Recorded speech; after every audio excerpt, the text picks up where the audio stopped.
Szép napot mindenkinek! Ma egy Honda ES9, vagyis egy Honda Civic Sedan hibridnek a kuplungozásáról fogok majd nektek egy pár érdekességet mutatni.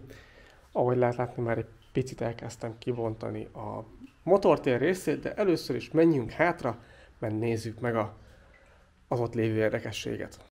Az első és legfontosabb, hogy például a Jazz-el ellentétben, ahol a pótkeréknek a helyén kapott helyet a hibrid akkumulátor, itt gyakorlatilag a hátsó üléssornak a háttámlája mögött helyezkedik el maga a hibrid akkumulátor, itt lehet látni, és ennek a hatástalanításához vagy kapcsolójához is ezt a fedelet kell így elengedni. Ott lehet látni a úgynevezett főkapcsolót, és már itt azért probléma szokott lenni, és hát értelemszerűen ki kell hozzávenni ugye a háttámlát. A háttámlát pedig ugye úgy lehet kivenni, hogy ilyen kampók vannak az ülésnek az alján, amik itt így ilyen nagyon vacak módon itt vannak elhelyezkedve, és ezeket kell így az ülések közül kibányászni, majd az egészet felfele fel kell tépni, gyakorlatilag ezben a hosszú kampók segítségével, amik ugye itt helyezkednek egyébként el, szóval ezt az egészet így szépen fel kell húzni. Nem szokott ennyire egy egyszerű feladat lenni. Be lehet látni, hogy itt azért ezt már egy párszor már rángatták, próbálták, mert nem mindenkinek egyértelmű, illetve valamiért le is van fúrva egyébként az egyik csavar, úgyhogy nem biztos, hogy jártak egyébként mások is rajtunk kívül. Na mindegy, lényeg az, hogy ezt gyakorlatilag így lehet innen kiszedni, át kell rajta fűzni komplettan ugye a biztonsági jövet, és így lehet hatástalanítani magát a nagy feszültségű rendszert. Elől pedig van egy érdekesség az egésznek, hogy kikerülni értelemszerűen a alacsony feszültségű vagy a hagyományos akkumulátor is az autóból. Ki szeretném majd húzni a nagy feszültségű kábelt a helyéről, ez a szép narancsárga. Hát, amúgy ki lehetne venni a váltót úgy is, hogy ez a kábel benne marad, de nagyon közel vagyunk és nagyon rángatni kell, úgyhogy meg egy csomó dolog kevésbé fér el, úgyhogy én inkább ezt úgy preferálom, hogy ez ki van innen véve. De egy érdekesség viszont ugye a kábelt úgy lehet kivenni, hogy elengedi az ember onnan a csavarokat, majd az egészen található egy fedél, viszont a fedél úgy van megcsinálva, hogy az egyik csavart, pontosan ezt a csavart nem tudod kiszerelni, egészen addig, amíg ezt a konzolt nem engeded el. Na most ezt a konzolt viszont csak úgy tudod elengedni, hogy a hűtőfolyadékot leengeded kompletten, mert ez, amit innen kiveszel, onnantól kezdve pedig rögtön belefolyna gyakorlatilag ebbe a kábelbe, úgyhogy ez nyilván nem lenne egy túl egészséges dolog, úgyhogy teljesen le kell ilyenkor engedni a hűtőfolyadékot is hozzá. És az összes többi pedig, hát a megszokott kuplungozás, tehát hogy lehet kibontani ugye a munkahengert, ennek is természetesen ugyanúgy külön van a fékfolyadék tartálya, és külön a kuplung hidraulika tartálya, tehát a kuplung folyadék az majd itt helyezkedik benne el. A váltó az egy hagyományos váltó lesz, és a IMA rendszer pedig majd a váltó és a motor helyezkedik el, azt nekünk ilyenkor nem kell piszkálni egyáltalán. Szép nagy hosszú csavarjai lesznek majd a váltónak, mert nem csak a váltót és a motort fogjuk össze, hanem a váltót, IMA rendszert és a motorblokkot egybe, úgyhogy ilyen szép hosszú csavarokat kell kivenni. Innentől kezdve a többi az majdnem ilyen hagyományos kuplungozással ér fel, pici nehezítésekkel, de ezeket majd mindjárt mutogatom tovább. Na most bontsuk tovább, jöhet ki a kábel, és haladjunk vele. Íme itt is van hát a nagy feszültségű kábelünk, itt lehet látni majd a 3 fázist, ami majd előre fog jönni, és amit ugye elfelejtettem külön mondani, de mindenképpen fontos megemlíteni, hogy még mielőtt hozzányúlunk egy ilyen rendszerhez, tehát hogy még mielőtt a csavarokat elkezdjük ugye piszkálni egyáltalán, mindenképpen mérjük is a különböző kapcsoknak a feszültségét. Tehát nem bízunk abba, hogy csak lekapcsoltuk, és már nincs benne akkumulátor, nem, minden esetben meg is mérjük ezeket a kapcsokat, hogy nincs benne esetleg feszültség, vagy az autó egyébként rendben működik, de akkor is csak mérés után fogjuk majd ezeket kibontani. De ettől függetlenül még azért védőkupakot fognak majd kapni, és miközben az autó javítása zajlik, ők majd így lesznek majd így külön itt pihentetve. Ahogy észrevehettétek, ez az autó is rendelkezik hagyományos önindítóval, de ugye ez is csak egy vész önindítónak számít, hát az autó alapvetően sose használja, csak hogyha valamilyen probléma van a hibrid rendszerrel, hát a hibrid rendszer fogja majd indítani alapvetően az autót, de Ennek következményében ez is természetesen teljesen le van koszosodva, ilyenkor ezt illik ugyanúgy kitakarítani, és úgy visszarakni a helyére. Ez pedig itt a következő olyan rész, amiről nagyon-nagyon sokan el szoktak felejtkezni. Miközben kuplungolunk egy autót, két Hondákról beszélünk továbbra is, az alsó kuplung munkahengert egyszer elfelejtik megnézni. Ilyenkor mindenképpen célszerű lenne elehúzni legalább a porvérőt, és megnézni, hogy egyébként nincs átszakadva a kuplung munkahenger. Ugye a kuplung folyadékot mindig cserélni kéne ugye ilyenkor. De ebben is lehet látni, hogy egy ilyen trutyi van teljesen, úgyhogy bőven rá is fog férni egyébként egy teljes rendszermosás is. És ha már ennyire dzsuvás, akkor nyugodtan ki lehet mosni az egész rendszert is úgy kompletten. Le fogom erről is venni majd a munkahengert, szétszedem, megnézem, hogy minden oké vele. És nincs is kellemetlenebb érzés annál, mint amikor megkuplungozzák az autódat, és a kuplung tök jó, majd 2 hét múlva beesik a fékpedál, a kuplungpedál, vagy egy hónap múlva. És visszaviszed, hogy na hát mégis mi történt, és akkor mondjuk, hogy ja, amúgy a kuplung munkahenger elfosta magát, vagy egyszerűen beesett, és akkor általában ez szokott a hiba lenni.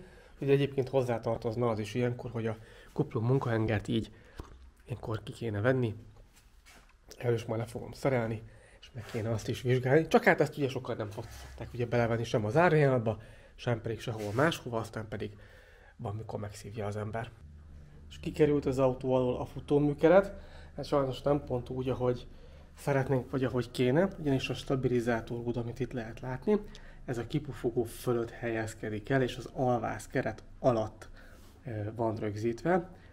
Ez azt jelenti, hogy le kéne hozzá engedni egyébként a kipufogót és úgy lefúzni róla, de ezt így ebben a formában nem lehet megcsinálni, mert a kipufogónak a csavarjai, hát finoman szólva is meg vannak annyira rohadva, hogy hát azt inkább nem kockáztatjuk ilyenkor, meg legalábbis én nem szeretném most beleszaggatni és azokat még kifúrogatni újból, úgyhogy ketté kellett venni a stabilizátort, viszont hát ugye alvázvédő van az autón, ilyen gyönyörű alvázvédő, ami miatt a stabilizátornak a csavarjait sem lehet elengedni, úgyhogy kénytelenek voltam levágni a stabilizátor összekötőket, hát ilyenkor ugye újat kell ebből felszerelni. Ugye azt mondanom sem kell, hogy a szerelők kedvence ez a típusú alvázvédő, amikor így a rozsdára rá van fújva ez a fekete valami, és akkor nyilván az összes csavar és minden ebben az állapotban van utána, amit tehát ugye inkább nem tudsz elengedni, mint tudnál. Az összes szárszámot ugye ilyenkor ugye kell össze, nem fognak rámenni a csavarokra a dugókulcsok, szóval nem ez a kedvenc, amikor így néz ki valami, de innentől kezdve azért van hely bőven a váltót levenni. Íme a váltó lekerült, a belseje már el is van takarítva, úgyhogy ez ilyenkor teli van teljesen kuplungporral, illetve egyéb szennyeződésekkel. Itt lehet látni magát a kuplungszettünket. Ebben még egy első szerelt Honda kuplungszett volt, és ott látszik is, hogy bizony ő ment teljesen a végét járja. A foltosra is van kopva. Itt a rugóknak a belseje is csörög. Itt lehet látni a vezetékezését az ilyen rendszernek. Ott jön be ugye az áram, és akkor itt maga a lentkerék mögött helyezkedik el. Technikailag maga az elektromos motor, ami majd a rásegítést fogja majd végezni. Amit én tapasztalok, hogy ezeknek, főleg a hibrideknek általában a főtengely simmering része, az gyakorlatilag amíg nem piszkálják, addig az egész stabil szokott lenni. Ha pedig piszkálni kell valamilyen oknál fogva, akkor viszont kizárólag csak a gyári simmeringet szabad beletenni. Az aftermarket simmeringek azok képesek eláztatni az egész IMA rendszert. Úgyhogy alapvetően, ha még itt porszáraz mindenki, mi azt tapasztaljuk, hogy jobb inkább nem piszkálni és hogy maradjon gyári. A első szerelt főtengely simmering az nagyon jól szokta ezeknél bírni. Kuplungszetből itt van az új, egy Aisin kuplungszettet fog kapni. Nyilván szeretnék egy Excelit is, de nem nagyon van. Tehát itt azért túl opció nincsen. Ehhez az autóhoz eleve rohadtul nehéz beszerezni bármilyen fajta kuplungot. A konkrétan gyári elérhetősége sem nagyon szokott mindig lenni, az után gyártottakból pedig gyakorlatilag szinte nullás készlettel rendelkezik itt Európa szerte mindenki, úgyhogy nem annyira könnyű hozzá egy hirtelen kuplungot szerezni, úgyhogy egy holnapra kell kuplung, az biztos, hogy nem fog sikerülni. Ima a kinyomó villa, ez lesz majd, ami még olyat tud csinálni, hogy ezt mindenképpen meg kell vizsgálni, mert itt át tud majd repedni, és az egész így át tud szakadni, akkor szintén beesik egyébként a kuplungpedál, úgyhogy neki mindenképpen figyelni kell az állapotára. Ugyanúgy el kell takarítani, és akkor így arra a csuklópontra, ahol majd ő fog csatlakozni, illetve ahova majd az alsó munkahenger csatlakozik, az majd ugye az a gömb lesz a vége. Oda mindenképpen valamilyen kenőanyagot kell tenni, illetve azon, ahol majd a nyomcsapád is majd billenni fog. Én ezeket szoktam használni, én ide egy ilyen sűrűbb részpasztát szoktam felrakni, de keményebb hőálló zsírt is fel lehet tenni. Lényeg az, hogy ne folyjon ki, meg ne menjen bele a kuplung szerkezetbe kenőanyag. A nyomcsapágynak a belsejébe, illetve a csúszógyűrűbe pedig egy kerámia pasztát szoktam használni. Most ezt minden szerelő magának dönti el, hogy ki mit szeretne használni. Van, aki csak résprézik, van, aki csak kerámia sprézik. Teljesen szabadon választott minden, én ezt így szoktam.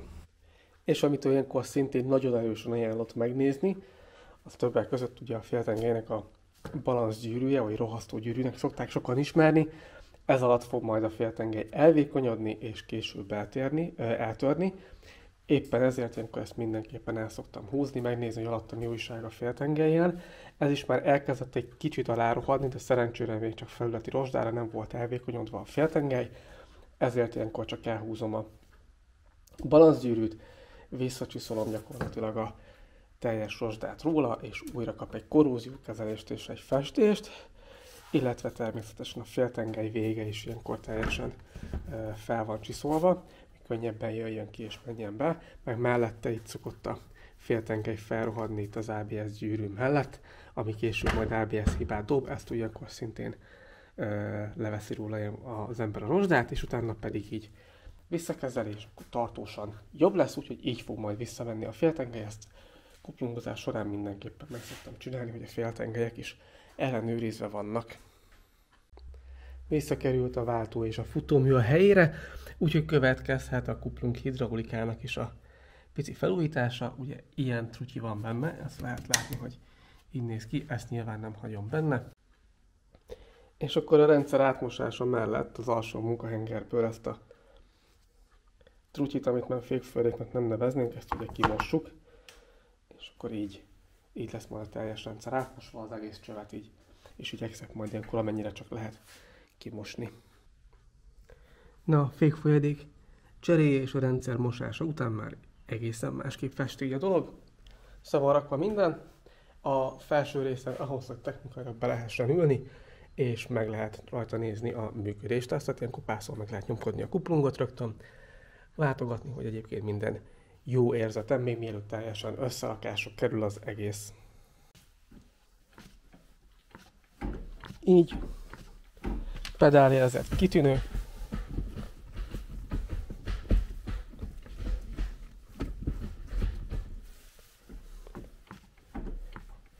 Érzésre minden rendben van, úgyhogy készre lehet szerelni az autót teljes mértékben. Nyilván ugyanabban a sorrendben, hogy szét lett szerelve.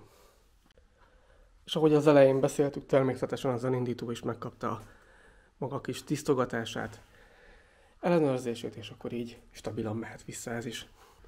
És az autó összeszerelése készen van, ezután következik, hogy az autót el kell vinni próbakörre, illetve miután lent volt ugye a komplett futóműkeret, ezért változhatott a futómű geometria, sőt változik is. Hát ugye nem biztos, hogy milliméterre pontosan sikerül visszatenni ugye 100% mindent a helyére, ezért futóművet kell utána beállítani. Főleg úgy, hogy ezen ugye itt van fent a kormány összekötőben, pedig mint a későbbi autókon, hogy lent a csontkáványnál van a kormánymű. Éppen ezért ezt itt helybe ilyenkor meg kell lazítgatni. Hát azért szuszogok, mert nyilván ez nem egyszerű, mert és indukciós melegítőt ehhez is elő kell venni, mert ugye itt ebből kell kibányászni és megcsinálni mindent, ilyenkor így előre meglazítom a összekötőt, hogy futóműbeállításon könnyebben legyen majd állítani mindenkit, mert utána fent van az autó a futóműbeállító padon, és még rajta van a kerék, és ezt sokkal rosszabb, de így könnyebb lesz majd beállítani. Utána pedig próbakör, és ha minden oké, akkor lehet is átadni az autót. Így, és miután mindennel végeztünk, amit az előbb mondtam, még egy utolsó végellenőrzést, illetve egy kis motortér takarítást kapott az autó. minden visszanézve, hűtőfolyadék szintje megvizsgálva, futómű beállítva, szintek, próbakör, minden oké rajta, és lehet az autót így átadni.